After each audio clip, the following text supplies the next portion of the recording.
बिस्मिल्लाहिर्रहमानिर्रहीम नहमदुहु व नसल्ली अला रसूलिल करीम।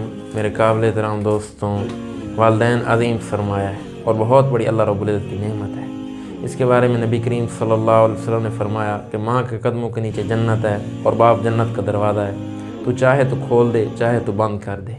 और हुज़ूर अकरम सल्लल्लाहु अलैहि वसल्लम ने फरमाया कि मैं मस्जिद नबवी में होता, मुसल्ले पे खड़ा होता और मैं सूरत फातिहा शुरू कर चुका होता।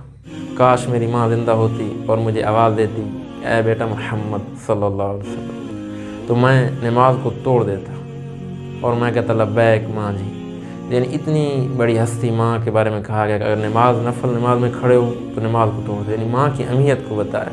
पुराने वक्तों में लोग इतने पढ़े लिखे नहीं थे, लेकिन माँ बाप की कदर करने वाले थे, माँ बाप की खिदमत करने वाले थे।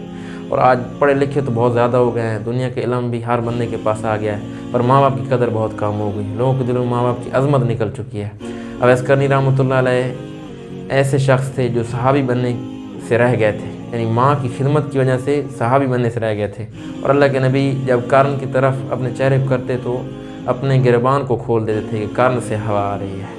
और हज़रत अली रज़ियल्लाहु और हज़रत उमर रज़ियल्लाहु को, इतने बड़े सहाबा को हज़रत अवैस करनी रहमतुल्लाह अलैह से दुआ करने के लिए कहा था कि उनसे जाकर दुआ करा। यानी इतना बड़ा मकाम किस वजह से मिला? माँ की खिदमत से। और मूसा अलैहिस्सलाम ने एक मरतबा अल्लाह रब्बुल इज़्ज़त से अर्ज़ किया कि या अल्लाह, तू मुझे अपना पड़ोसी दिखा जो जन्नत में मेरा पड़ोसी होगा। तो अल्लाह रब्बुल इज़्ज़त ने फरमाया कि फ़लाँ इलाके में फ़लाँ कसाब है, उसके पास जा, वो तेरा पड़ोसी है। वहाँ पहुँचे तो देखा कि एक कसाब है।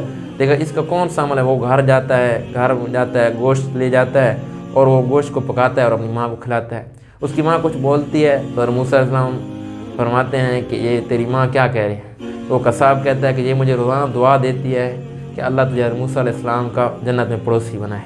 और मैं हैरान परेशान होता हूँ कि वो अल्लाह का नबी और मैं कसाब, मेरा मकाम क्या और नबी का मकाम क्या?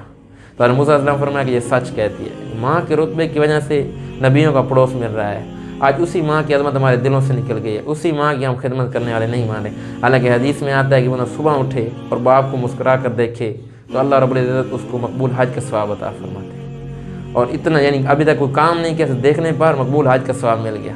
तो भाई अपने माँ बाप की कदर करें, माँ बाप की इज़्ज़त करें, बहुत बड़ा सरमाया है। आदमी को ना एक वाक़या आता है कि एक आदमी था ना, जैसा आप माँ बाप के साथ करेंगे ना आपके साथ वैसा होगा। यानी ये कहानी बंदा खुद अपनी लिख रहा होता है। आज आप माँ बाप की नाफरमानी करेंगे, कल आपकी औलाद नाफरमान होगी।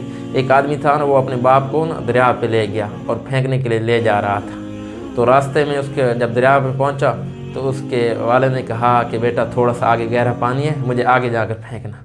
मैं भी अपने बाप को यहीं फेंक कर गया था और आज तू मुझे फेंकने आ रहा है। तो उसको यही बात है कि आप अपनी कहानी खुद लिख रहे हैं। आज माँ बाप के साथ आज आप करेंगे, कल आपकी औलाद आपके साथ करेगी। तो अपने माँ बाप की फरमाबरदारी करें, माँ बाप के साथ अच्छा करें।